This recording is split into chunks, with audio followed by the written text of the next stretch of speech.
jsem to slíbila, že když se ten dům vrátí, tak teda udělám oslavu fakt úplně pro všechny, no tak teda pojďte, no. Tak jo, tak jestli ještě někdo by prosím vás mohl zamést, to jsem nestihla. A pak potřebuju, aby někdo ještě rozházel konfety, tak může mi někdo pomoct. Ano, zametete to, prosím vás, a Muci se cítí občas trochu sám jenom se mnou. Strašně rád máš děti. Tak prosím, chcete pokladit Muci a trošičku krmit?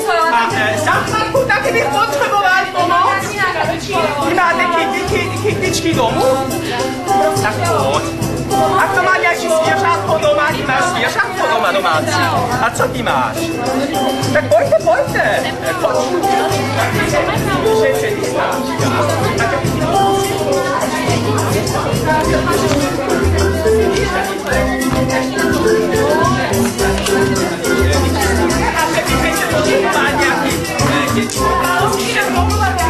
A